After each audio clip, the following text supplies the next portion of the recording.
Ladies and gentlemen, this is the Cheats Movement podcast. It is brought to you on the Family Podcast Network, and we have the distinct pleasure of recording this particular episode at the VPM ICA Media Center. So please check them out. Joining me on this episode, I am so excited to talk to Panama Jackson. I call him the homie at this point, professional Black person. He is... Yes, that Panama Jackson that was the co-founder of Very Smart Brothas. He has prolific journalist in regards to his work with the Griot. And the reason we're talking today for this episode is he is the host of a fascinating podcast, Power Season 3. It's all about Don King. Panama, welcome to the program. How are you feeling? Thank you for having me. I'm doing great, man. I'm doing all right. I'd love to say excited to talk about all things Don King, but I am.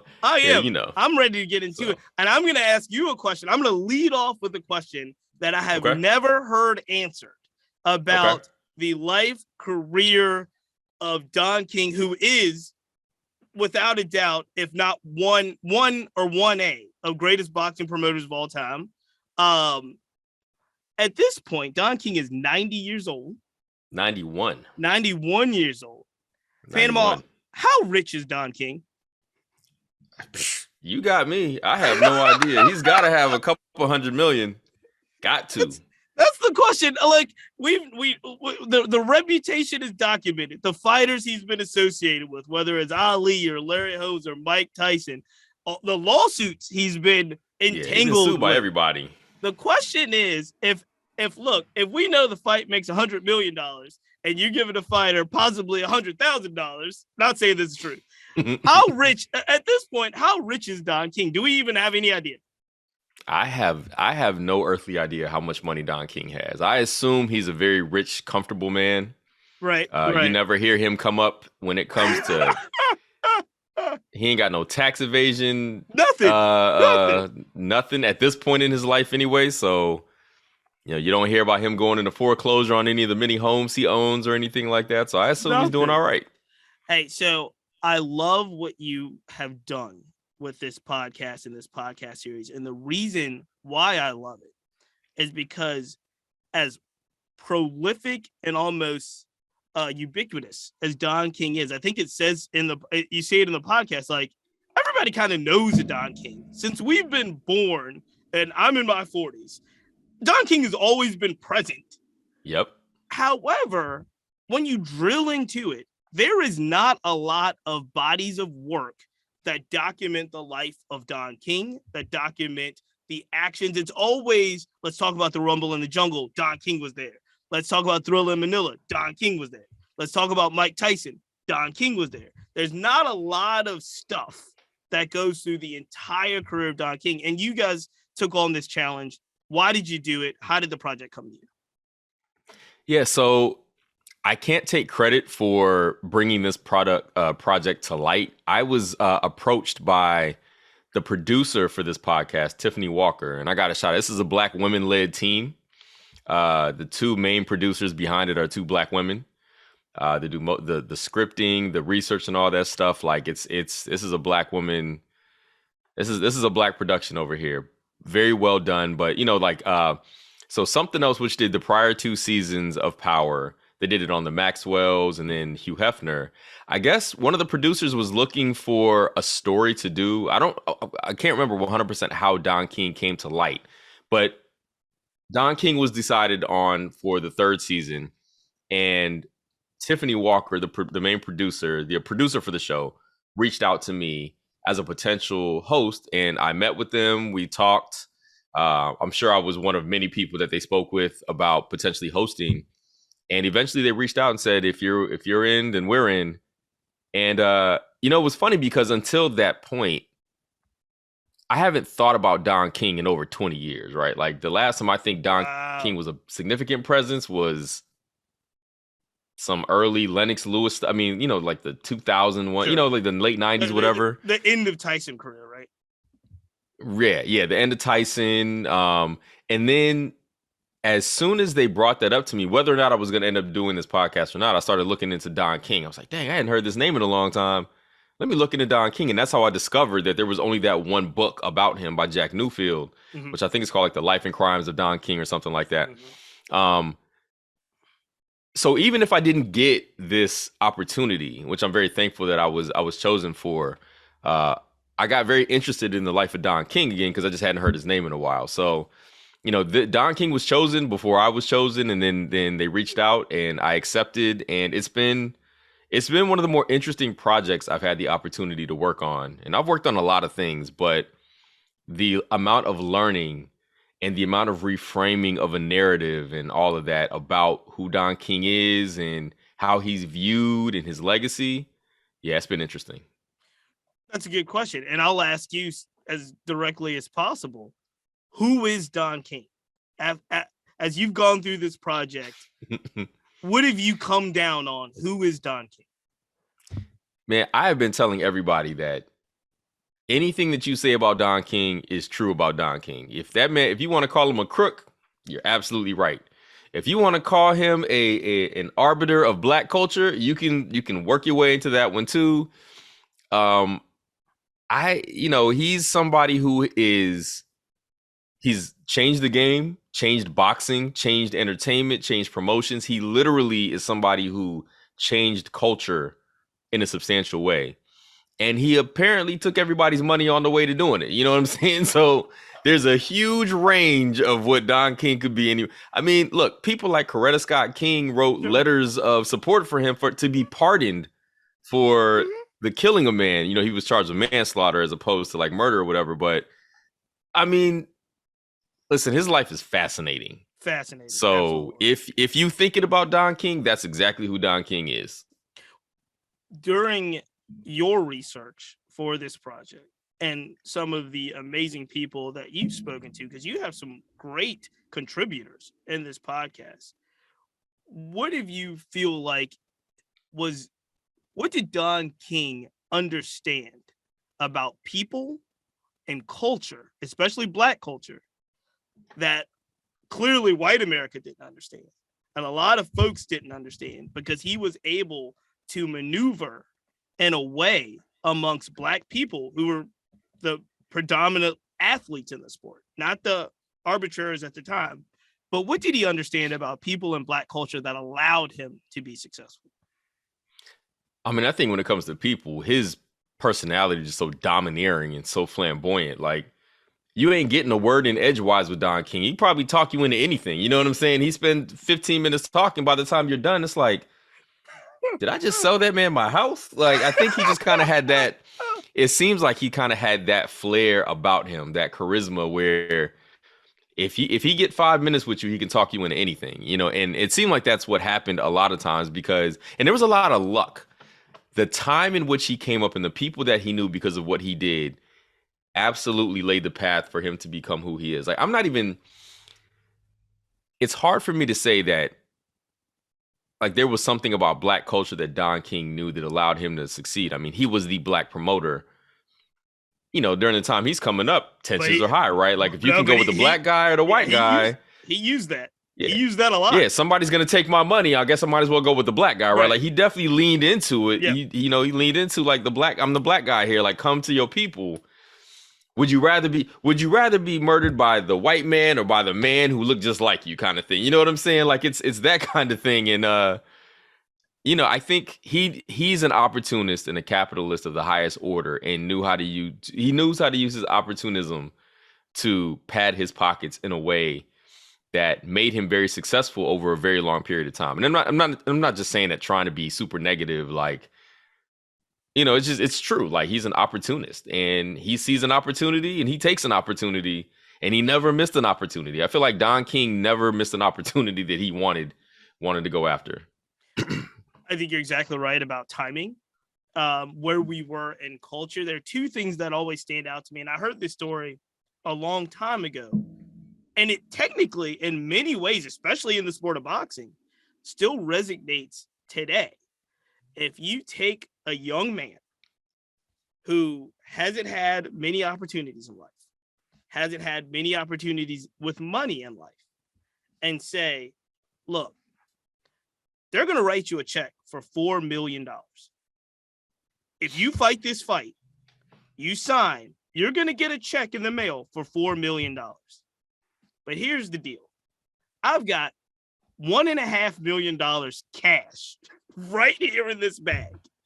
Now, Bird in look, the hand. right, like right now, you can walk out of this room with $1.5 million cash, or you can wait for your $4 million check. Who knows what's going to happen to that check? But he understood that more than anyone else, because these fighters, a lot of them, especially in that time period that we're talking about, which is, 60s, 70s, 80s, when you talk about poverty, levels and poverty income, and it's still bad today, but this is your check in hand. I think he understood that more than any other promoter in the game, and had the ability, whether he had it at that time, right? Because we know from your excellent work, he wrote checks that he didn't know he could cash. He signed checks that we didn't know he could cash, but he ultimately wound up cashing. He always cashed those checks. I think what you just said is probably Don King was able to get people more money than they'd ever seen. That much is true, right? And whether it's Don didn't have to say, I got, there's a $4 million. He'll just, look, I'm going to get you more money. I'm going to make you a millionaire. Those other promoters, those other people, they're going to get you a couple $100,000 maybe. Sure. But I'm going to make you rich. I'm going to put real money in your hand. And he did it, right? Like, because he's actually done it before, you believe he could do it again. Sure. Who are you going to sign with? I'm going to go with the guy that's getting money. Like, you've heard the stories, but I mean, and the funny thing is that's a conversation that came up so much, no matter who we talk to, like the economy of boxing, right? Like, it's just understood that there's corruption. So it's like, listen, Don King might have taken people's money, but he made people more money than they ever would have got anywhere else, right? So it's like, and that's the story that everybody told me. Like, everybody says the same thing. And it was like, that's why I said about reframing the narrative, because it's like, dang, everybody involved in boxing seems to understand this paradigm is just the way it is. Like, your money is going to get taken. Why not get as much money as you can so when they take it, you still have a lot left? and nobody else could do that. The amazing thing is, it still goes on today. I think the last greatest example was Floyd. Canelo does the same thing. And when I say the same thing in a different way, what if you had cashed a ticket at the time to fight Floyd Mayweather? Floyd would tell you, I'm going to look at your last 5 fights. I might combine them. I'm going to give you more money than you've ever seen. That number might be $3 million. You will sign this to fight me for $3 million. And I know it's more than the last 5 fights you've made probably combined, right? Right.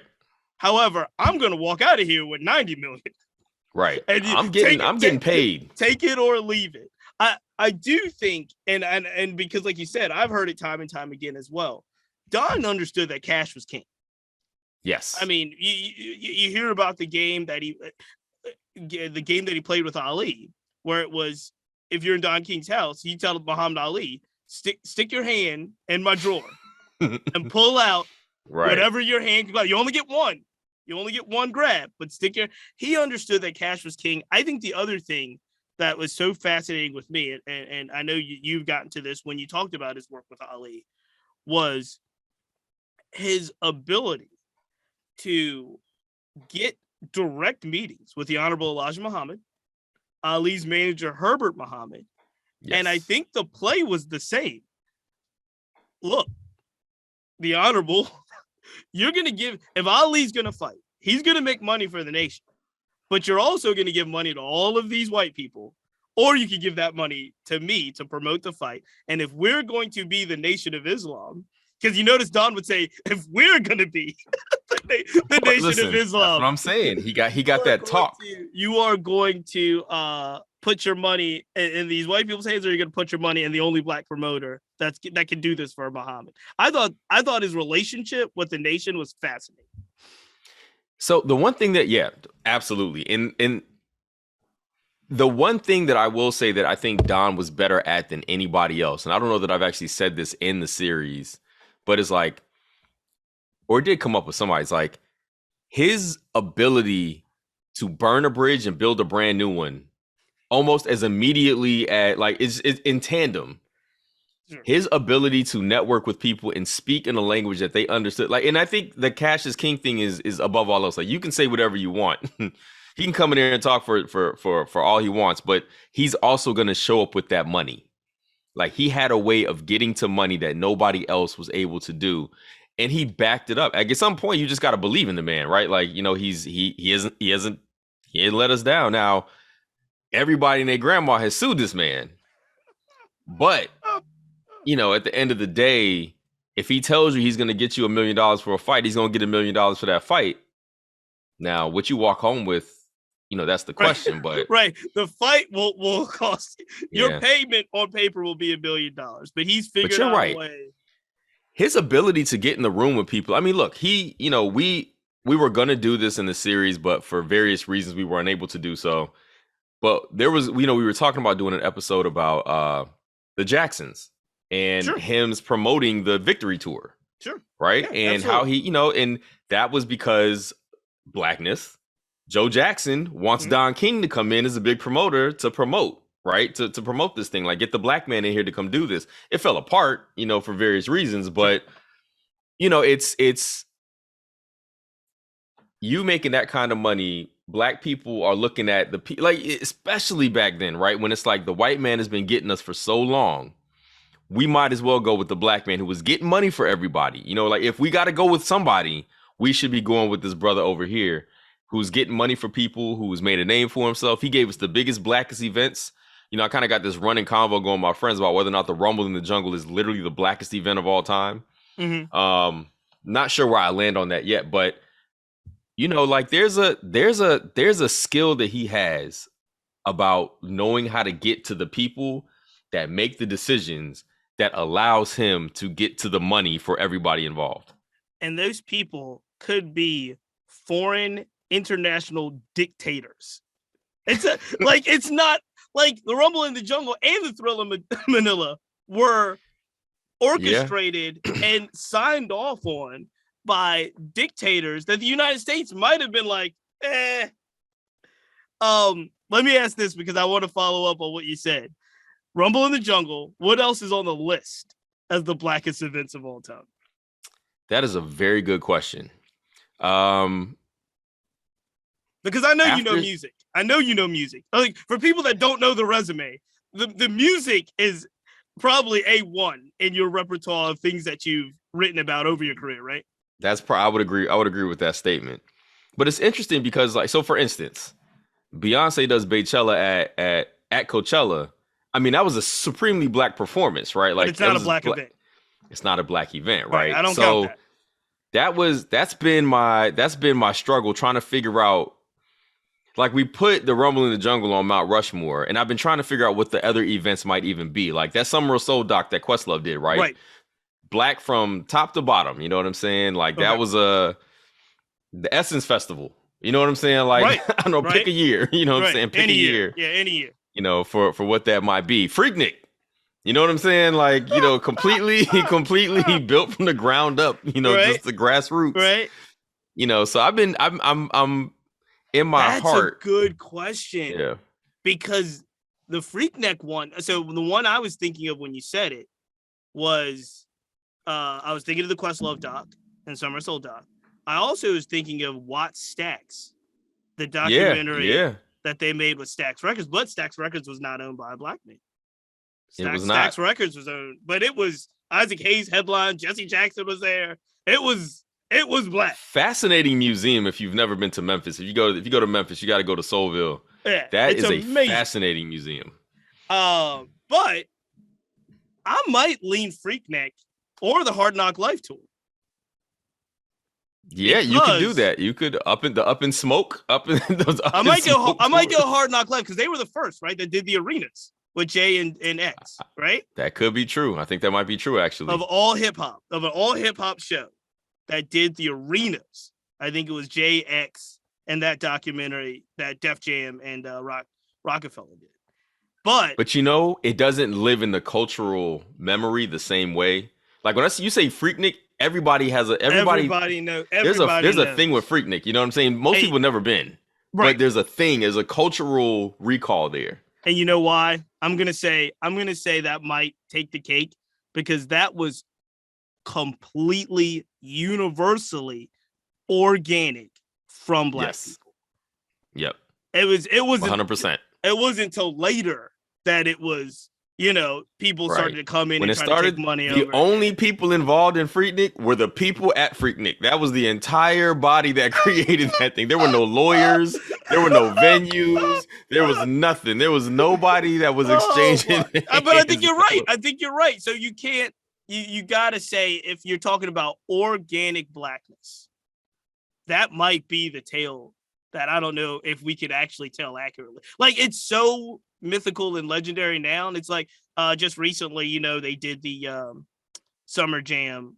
They just released a full video of the Summer Jam Mm-hmm. with Michael Jackson and Jay-Z headline and so forth. And that had taken on a life and reputation of itself. And then you get to see the set, Jay-Z set, and it's amazing. I don't think there is a videographer that could capture what was Freaknik at the pinnacle because it was just too much things going on, right? Yeah. Yeah. That's and it. and one last addition to that, Yeah, and it's more recent.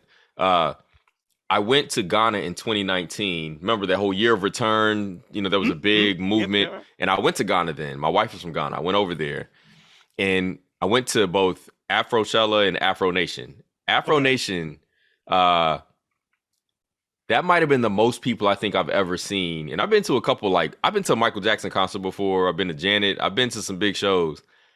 I have never seen that many people in a space like jam packed together. So that could be up there, but That's again, crazy. doesn't have the same cultural resonance as like a Freaknik or No. Rumble in the Jungle, none of that stuff. Let So me anyway, ask you this. I'm working on it.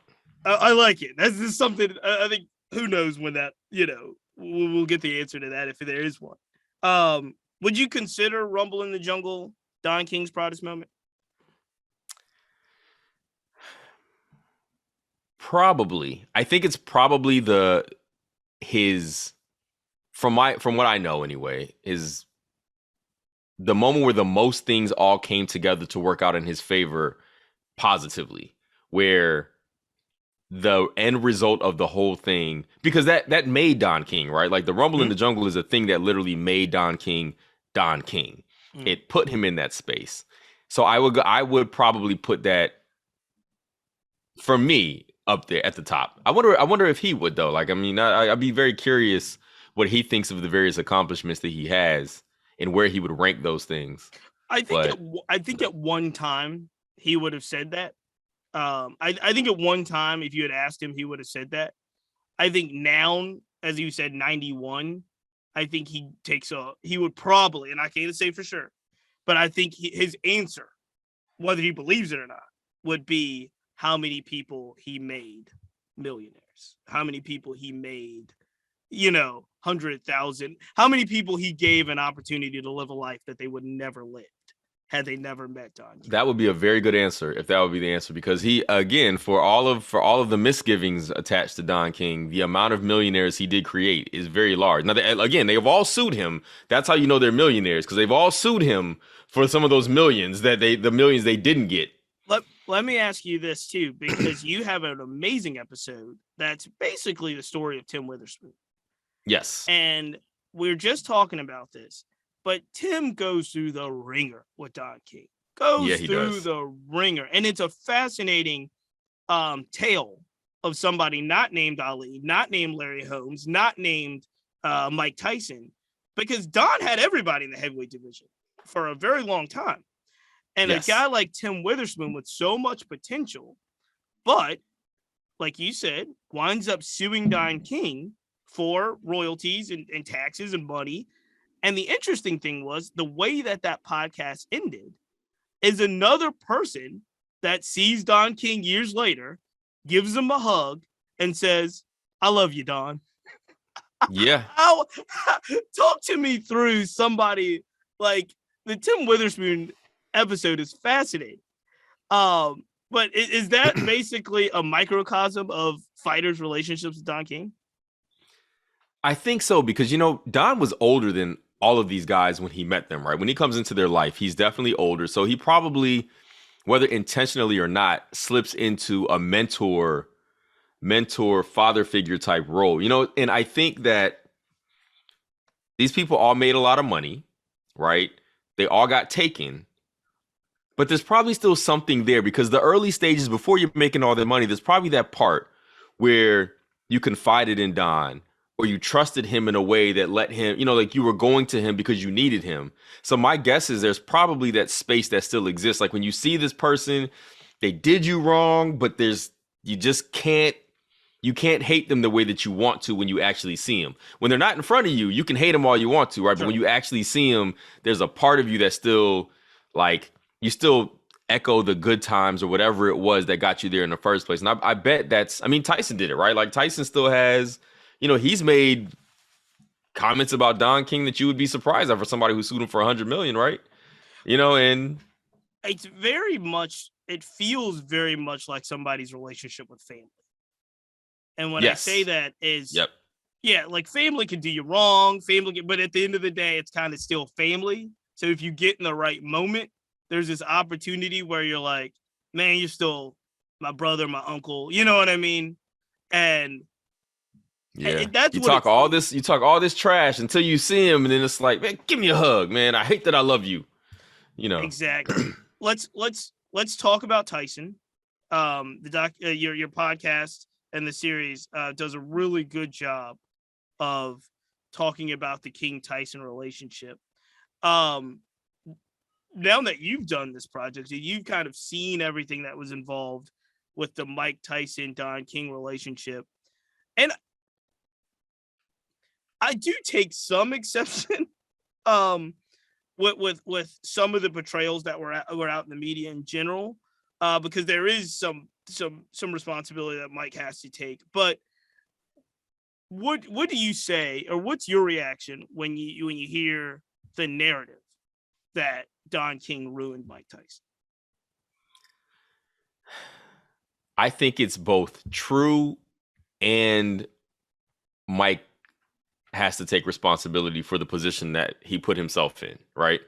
So, we do, when we're doing this podcast, we have this second part of it. It's like a round table where we culturally talk about, and I did it with some friends of mine who I've done other podcasts with. And one of the people that's there, his name is Corey, is very adamant about, you are responsible for paying attention to what you sign. You sign a contract, you need to know what you're signing, right? Like you need to be paying attention to that. I think Don saw a vulnerable young man who was very impressionable, and there was chaos there, and Don understood where he could fit in that chaos and use it to his advantage. I do firmly believe that. That's based on my understanding, right? I also think Mike had an opportunity to get away from Don and didn't take it. He went back to Don King, and maybe thinking that he could do a better job the second go around or whatever, and it didn't work. So saying that Don ruined Mike, I think Mike was on a collision course and Don didn't stop anything. Don didn't do anything he could have done to genuinely help stop the train. You know what I'm saying? Like that train was going off the tracks. Don didn't necessarily stop it. He could have stepped in various places, perhaps, but Mike is also a grown man, right? It's a business relationship ultimately, no matter how we all want to paint it as kind of a father figure, father-son thing, how they try to portray it. So, I kind of go back and forth on that. It's very sad. I mean, the one thing I will say, it's just sad. Like we revere Tyson now, but it's kind of because of his growth and who he seems to be as a human. Like he seems to have evolved as a person in that kind of lovable way that I think we all kind of like Mike Tyson now. You know what I'm saying? Sure. Like we want him to win. Do you want to know why? Why I think it is? Yeah, why is that? Muhammad Ali, Mike Tyson, Snoop Dogg, if we're going back to music, these are all lovable American heroes at this point. They're no longer a threat. They're no longer a threat to American society the way that when young Muhammad Ali was talking up. Yeah, we've definitely whitewashed Muhammad Ali's story. We've definitely whitewashed the way that Snoop Dogg when he first came on with Death Row and Dre and all, they were banning Snoop Dogg records, rolling them over with bulldozer doggy style. For what it's worth, was getting, Congress was saying. And I think Mike Tyson, I think he falls into that same category where now he's the misunderstood level. And yes, we do understand more about mental health. We do understand more about his history. Yeah. But but Mike Tyson will never be the Mike Tyson he was, even when he was walking out of, prison that time and people are, giving him a hug and Tupac is there. You know what I mean? I just don't think they're threats to American society anymore. And so now they can be lovable and accepted and actually praised in many ways. I agree with you, but I want to add a caveat to that. Oh, absolutely. Snoop not only is not a threat per se, he's also put himself in a position to be loved by America, right? Like he's out here doing crap with Martha Stewart. Like he's actively seeking that out.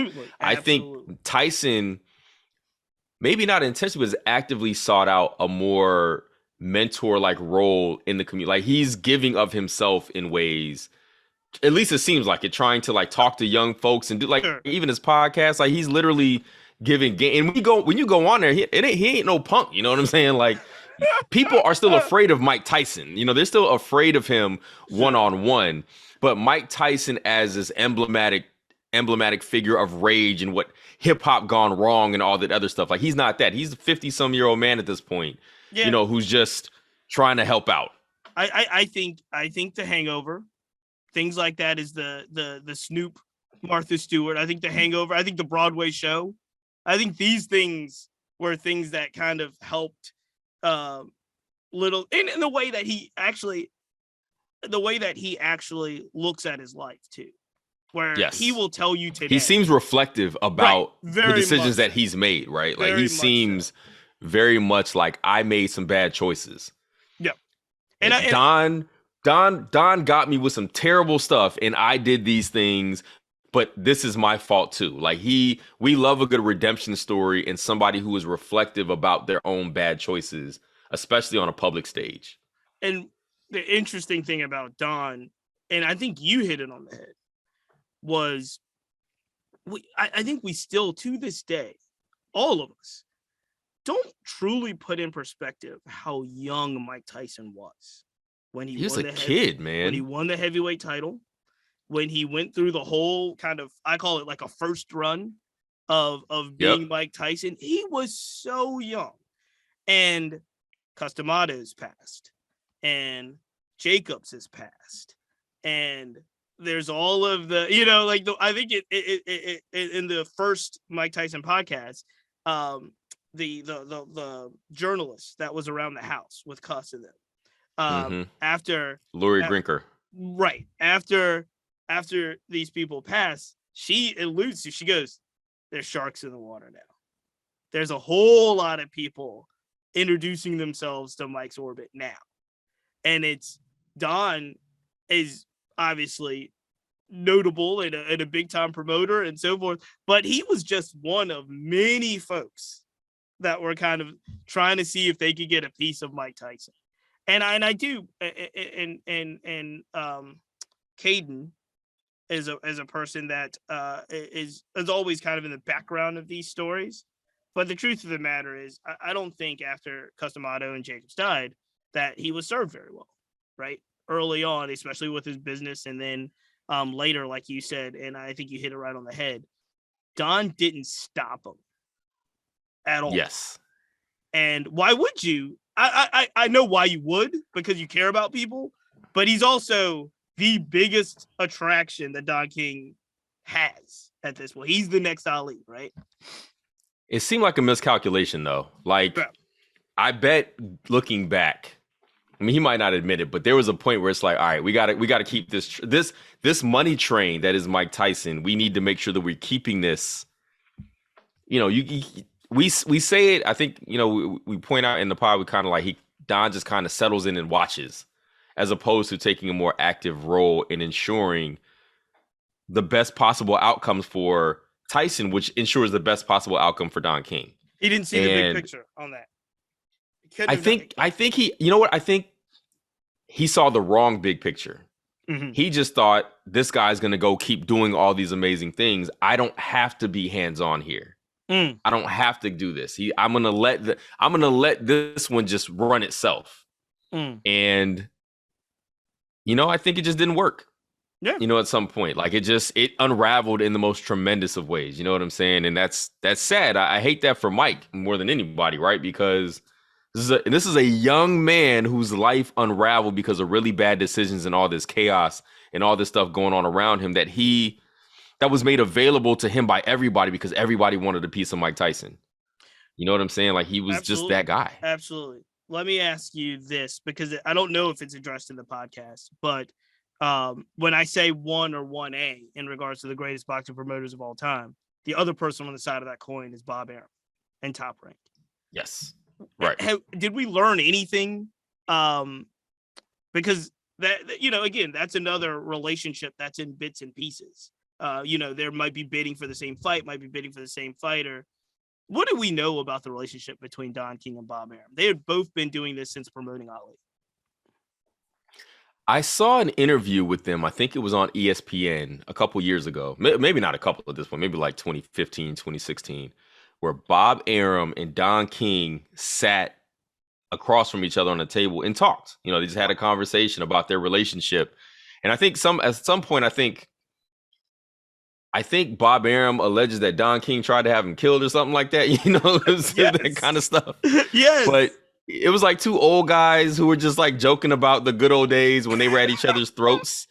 Like the mutual respect for one another seems to be there, but I can imagine during their heydays, they probably genuinely couldn't stand one another. I'm sure Bob Arum hated Don King more than Don King hated Bob Arum, because Don shows up and just literally takes over the division and gets all the top guys, right? And uses that, the black solidarity and all this stuff, something that Bob Arum could never do. What is your hook when Don King seems to have the ace in the hole and is getting money? I think his hook has to be Don King's a crook. Like Bob Arum made money off Don King, but It was fighters that were jaded or fighters that never came and said, look, Don King is a crook. I am Top Rank. I am Bob Arum. I will not do what Don King does.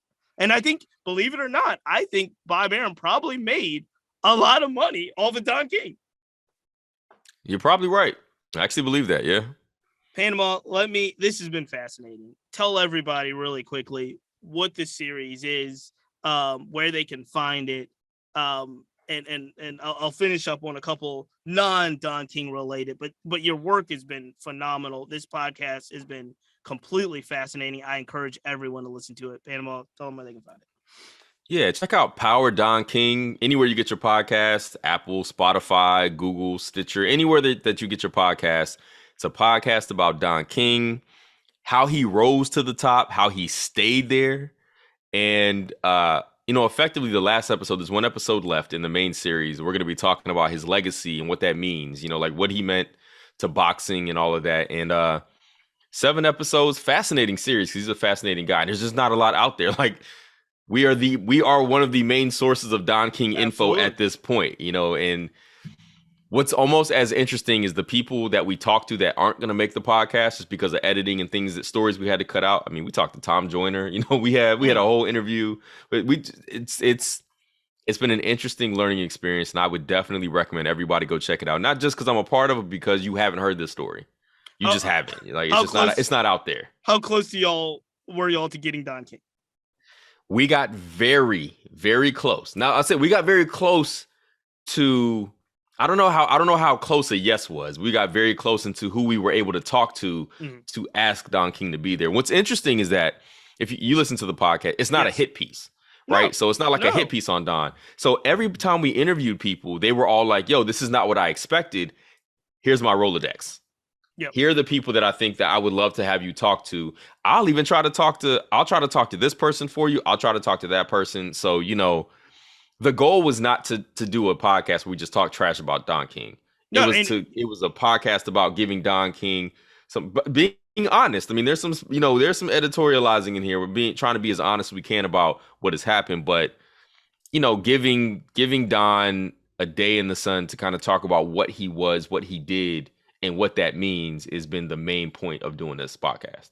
I think you gave him a lot of I think you told an accurate history. So, and I think what the podcast did that was very illuminating to somebody that's interested in it and a fan like myself was you actually used Don's words quite often. Yes. Yeah. So while Don King is not interviewed for the pod, Don King throughout the years and where he was at certain periods of time mentally is definitely in the podcast throughout. And I thought it was extremely well done. I'm enjoying every episode, and I will enjoy it till the close.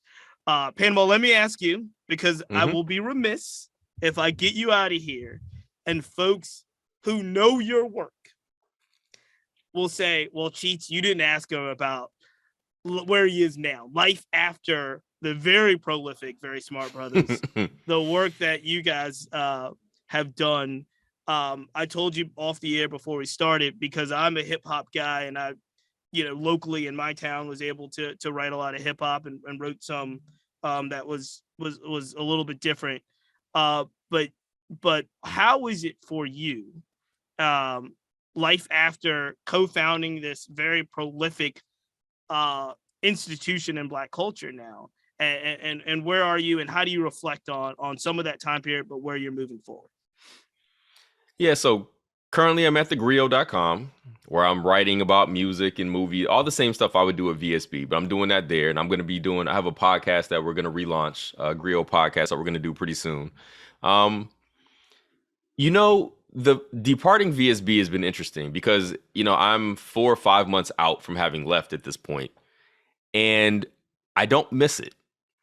And that's interesting because that lets me know, one, it was time. We maybe accomplished everything we needed to accomplish there, and it was time for Damon and I both to go do our things. I mean, we're still as close as ever. We talk every day about each other's projects, and about we're still involved in one another's lives in the same way, just without the VSB banner as the main thing.